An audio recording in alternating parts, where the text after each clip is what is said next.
My name's Steve Thompson, a 36-year-old working for an IT company.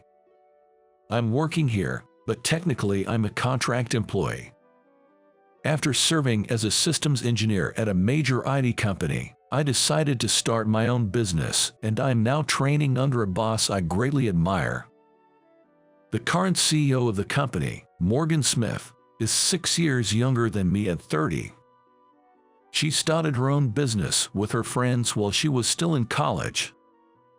Now she's built it into one of the most respected companies in the security software testing industry. CEO Morgan is also famous for her skills as a hacker. She's a well-known figure in the industry who has leveraged her talent for success. Her name is beginning to be known as a young entrepreneur. I chose the path of entrepreneurship because I admire her. Being able to work under someone I respect is truly a helpful experience. I sincerely admire CEO Morgan. One day, I was summoned to the CEO's office and received a strange request from her. "Will you live with me if I pay you?" Taken aback by this unexpected proposition, my mind went into a momentary freeze. CEO Morgan, watching my reaction, had a serious look in her eyes. It didn't seem like her usual jokes or pranks. I regained my composure and immediately responded. "Understood." From when? There was no way I could refuse a request from the admired CEO Morgan. I have no idea what her intention is, but if there's something I can do, I'll do it wholeheartedly. We had built that level of trust between us. I knew you'd answer immediately, "Steve." With a satisfied smile, CEO Morgan slid the key card to her private apartment across the desk. "Just for a month. The address will be sent to your phone. Let me know if there's anything you need. The only concern, I guess, is my own self-control." What makes CEO Morgan famous in this industry isn't just her ability. Her beauty, comparable to that of a movie star, is also a contributing factor. Well, the problem, I suppose, is mine alone. With that thought, I started to feel a bit sorry for myself. I arrived at a tower apartment, guided by the address and map sent by CEO Morgan. It was a high-end apartment building with a full-time concierge service. I feel a little intimidated thinking I'll be living here for a month. Using the card key given to me, I headed for the designated room. An intimidating concierge, an older gentleman, lowered his head as he saw me. I guessed that CEO Morgan must have spoken to him beforehand. I nodded back, saying, "I appreciate your help." When I was about to enter the elevator at the end of the foyer, the concierge came forward and pointed to another heavy glass door further back, saying, "Over there." I couldn't access that floor without a card key. Beyond the glass door was an elevator exclusively for the higher floors. There was a security guard stationed there. The security seemed to be top-notch.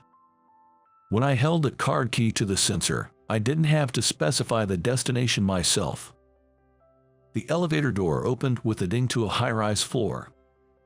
From the number of doors, I could tell there were few rooms on this floor. The room designated by CEO Morgan was at the end of a long hallway. As I rang the bell, I heard a voice from inside saying, "I'm coming." The front door opened immediately. It seemed dangerous for a woman to live alone like this. When I raised my head to express some concern, the person standing there was not CEO Morgan. "You must be Mr. Steve Thompson. Morgan told me about you. Please, come in." She had a strange tan, but she was a girl with a well-formed face. She had come out to the entrance barefoot. "Who are you?" I was pulled into the entrance. I was a bit panicked because I thought CEO Morgan would be greeting me. "Didn't Morgan tell you? I'm her sister, Grace. Nice to meet you." She bowed slightly and smiled at me. She led me to a spacious living room and prepared some tea. She said CEO Morgan usually lives here alone. Grace laughed, saying that she was a freeloader just like me. Her profession was a photographer specializing in accompanying mountain climbers. She said she had just returned to Japan after a long time. "You've been overseas for a while. Did you come back to Japan for any special reason?" I casually asked a question, but I would soon regret my carelessness. Grace held out her left hand in front of my eyes. Even with bandages wrapped around, I could tell. Her left hand was missing the little and ring fingers. To my gasp of surprise, Grace shrugged and said, "Frostbite." It must have been a tough situation. I was called back by an hysterical Morgan. "I've been told to stay in Japan until I fully recover. I think you are probably my watchman." I correctly understood the true meaning of the request from CEO Morgan. And so, the strange cohabitation of the three of us began. Living together, I noticed that the personalities of these sisters were really opposite. CEO Morgan is always logical and cool, and her beauty makes her feel like a cool beauty. On the other hand, her sister, Grace, is a wild child, always acting on intuition. She has a face as beautiful as CEO Morgan, but she's not taking good enough care of it, like getting sunburnt. Moreover, she is a genius at destroying home appliances.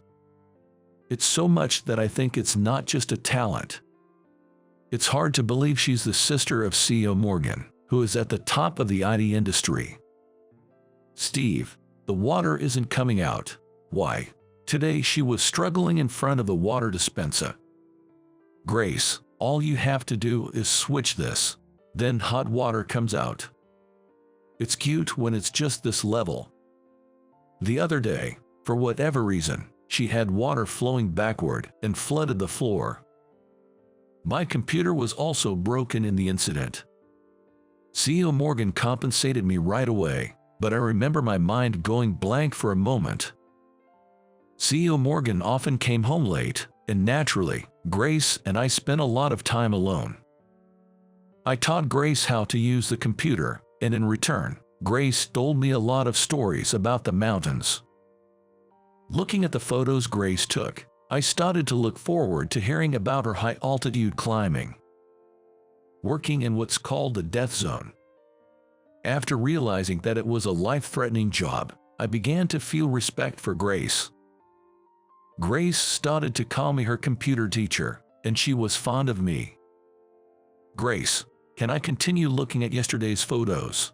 I call out to Grace, who is about to take a bath. Her photos were piled up in the living room. "Go ahead, you can look at anything."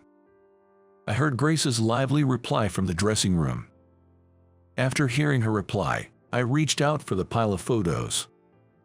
The vivid navy blue sky and the cliff cut sharply. The distant mountains are covered in white snow. The contrast of the navy blue and the white is dazzling to the eye. The people in the photos have chapped lips and sunburns, their eyes hidden by goggles, but everyone is smiling. Everyone might just smile naturally when Grace points the camera at them. I thought they are really warm and good photos, even as an amateur. Among them, I found a photo with Grace in it. Grace still looked young, almost like a student. It was probably the base camp for high-altitude climbing. She was embraced by a young man, making a peace sign towards the camera. Her left hand still had all 5 fingers perfectly intact. "This guy, doesn't he look like you?" At some point, CEO Morgan had returned home and was now peering at a photo over my shoulder. The scent of the perfume that CEO Morgan always wears filled the air, and I found myself stiffening with nervousness. "I thought he looked like you the first time I saw you. This man, he's Grace's fiancé. He's missing now." She traced the photo with her slim fingers, informing me in a soft voice. The man in the photo had gotten lost during a mountain climb. Nobody has been found yet. He was a solo alpine-style climber, she told me.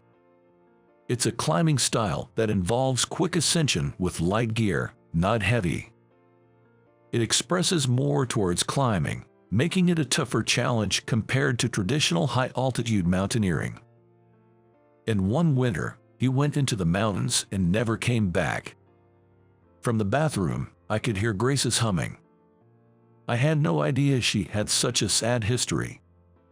I want you to keep Grace in America, where you can keep your eyes on her in order not to let her go to dangerous places.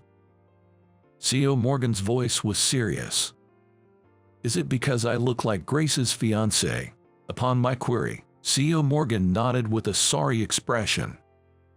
The reason C.O. Morgan chose me for this task was because my face resembled Grace's ex-fiancé. She probably thought I could keep Morgan here if I looked exactly like him. Listening to C.O. Morgan's reasoning, I felt a twinge of disappointment. Was it towards me, or towards C.O. Morgan? I just felt my energy draining away. I thought I had been chosen because I was admitted and trusted by C.O. Morgan. C.O. Morgan was looking at me, her face clouded with worry. I felt I needed to say something, but words eluded me. Please, if it's you, who looks just like her ex-fiancé, Grace might listen. I have no one else to ask. I can't bear the thought of spending another night worrying if Grace will return safely. C.O. Morgan revealed her feelings to me, who was still silent. It seems that both parents of the sisters had already passed away. Grace must be her only close relative. I was taken aback seeing the surprisingly childish side of the cool and elegant C.O. Morgan. What? He doesn't look anything like him. Don't kid yourself. The one who pulled C.O. Morgan's tearful shoulder from behind was Grace. Steam was rising off her as she just came out from the bath. But her face was more furious than I had ever seen. Grace, realizing that her plan had been heard, C.O. Morgan reverted to her usual composed demeanor. She swiftly brushed her long hair off her shoulder. I was thinking about you, Grace cut off C.O. Morgan's words. Don't manipulate my feelings to get your way all the time. Grace's anger was genuine. She stared at C.O. Morgan as if she was ready to throw a punch. Do you think you have the right to trample over my feelings, Steve's feelings, and everyone's goodwill? I'll say it because no one else will. You're arrogant. Who do you think you are? Unbelievable. C.O. Morgan was taken aback by being called arrogant. Indeed, not many people criticize C.O. Morgan. She probably knew that. She looked lost for words, as if she had been hit by a truth she hadn't considered. But I know that C.O. Morgan isn't that shallow. Her kindness is just hard for others to see and gets misunderstood. In this situation, she should have had an honest conversation with Grace instead of going roundabout. C.O. Morgan is just worried about Grace's well-being. It's as simple as that. Grace, please don't say it like that. I don't feel like my feelings were trampled on. I quietly spoke to Grace. When I was consulted about this, I felt I was trusted by C.O. Morgan. That's a fact. Sure, the confession earlier was a bit shocking, but my respect for C.O. Morgan hasn't changed. I convey that to Grace. C.O. Morgan looked at me with a surprised expression. C.O. Morgan is perfect at work, a person to be admired, but now I also got to know a new side of her, a caring elder sister. It's the best. Grace looked stunned at my words. C.O. Morgan shyly looked down. Morgan, is he your fanboy? He's not a dangerous guy, is he? Is everything okay? Grace, who was furious just a moment ago, now looked worried and asked C.O. Morgan. She even moved a little away from me, putting distance between me and C.O. Morgan. That hurts a bit. Hey, don't label me as dangerous. The sisters looked at each other at my response. And then they burst out laughing. Grace was even bending over, hitting the floor. C.O. Morgan also covered her mouth, trying to hold back her laughter. What? That's harsh, isn't it? In the end, The two sisters were laughing so hard, they fell over holding hands. It seems I helped them make up, but I felt a bit confused. From that day on, our cohabitation has been enjoyable. There were no secrets or grudges, and they treated me like a real family member. I savored what it felt like to be in a family after a long time. It even made me feel like going back to my parents' home. What was surprising was CEO Morgan's swift change. She tried to keep me around using a romantic approach, but now she's telling me not to lay a hand on my sister. When she says that, I strangely start thinking about Grace.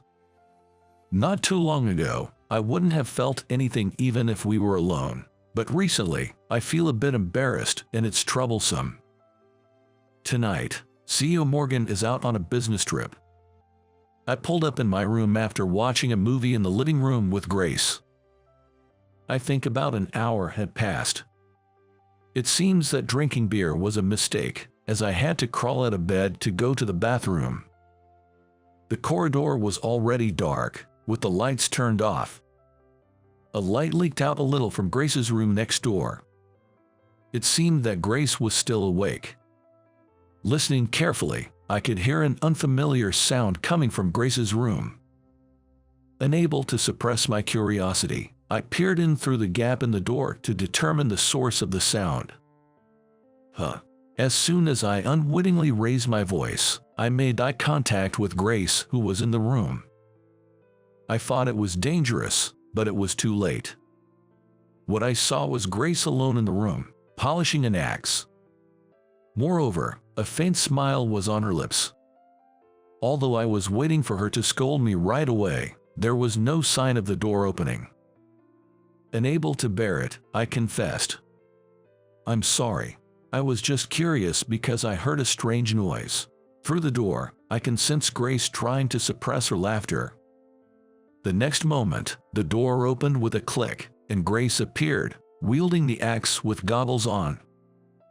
I unintentionally fell on my rear. Grace looked down on me, seemingly triumphant over my clumsy fall. Let's call it divine punishment. Raising his goggles to reveal her eyes, Grace flashed me a cheeky grin. I accept my divine punishment. I had no choice but to respond like that. But such fun days must also come to an end. Our cohabitation, which was initially agreed for a month, had continued for more than half a year. Lately, Grace has been going out and meeting various people. CEO Morgan seemed very concerned about it. It's about time for me to head back over there. I'll be heading back soon, Grace said during a rare dinner together. I thought those words, which I had been dreading, had finally come out. CEO Morgan, too, seemed to have the same thought as his chopsticks paused. Why does she have to go back to the mountains? Can't we just continue living together? CEO Morgan put down her chopsticks and asked Grace. Grace just replied, I can't. When you go back, I'll be alone again. Do I have to spend my days praying for your safety again? Don't you understand how hard it is to endure the anxiety alone? Words that seemed to blame Grace. Yet it seemed to me that CEO Morgan was hurt even as she spoke those words. Grace, you're more arrogant than me. CEO Morgan spat out the words with a resigned coldness. I couldn't just stand by silently. CEO Morgan, I'll always be by your side. Whoever you marry, that won't change. Please, let me carry half of your worries. I truly meant that. CEO Morgan would eventually marry someone. But for that person to share the worry and concern she has for Grace would be challenging. Because it is impossible that person would know Grace deeper than I do. That's why I just want to share her worries by her side. If that could lighten CEO Morgan's burden even a little.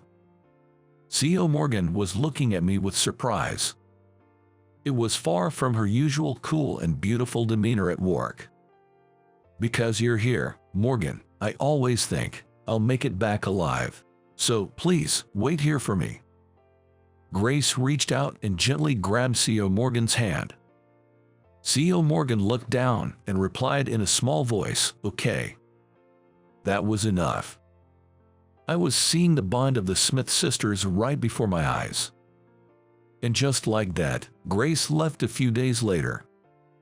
Several years have passed since then. Oh, I've got an email from Grace.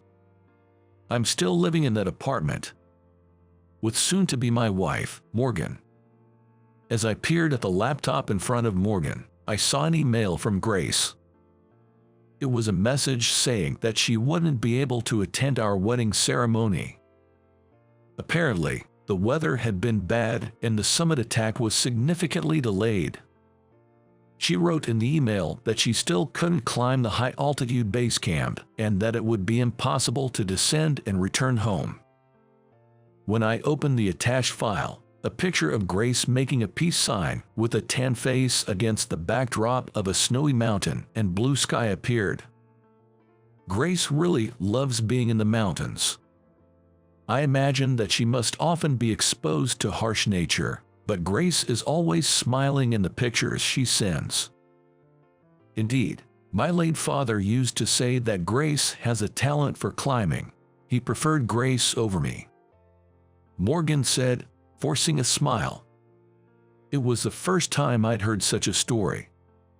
Apparently, Morgan soon realized that she would only be a hindrance if she went climbing with them. I was left behind on every climbing trip.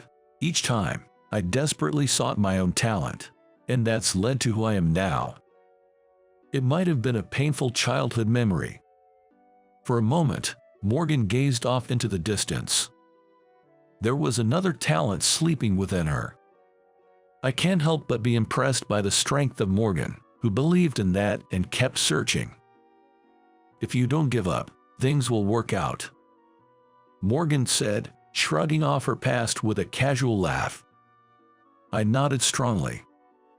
I wanted to know about her unknown efforts more than anyone else. From the bottom of my heart, I think so. Once we're married, I'll tell her one wonderful thing about her every day. That will surely make our life even more wonderful. I won't lose to her and won't give up. The plan to start a business is also at a turning point. From now on, it's going to be the real deal. I guess this is what it means to set sail for a new life. We'll overcome anything together, no matter what. Looking at Morgan's face, I made that pledge in my heart.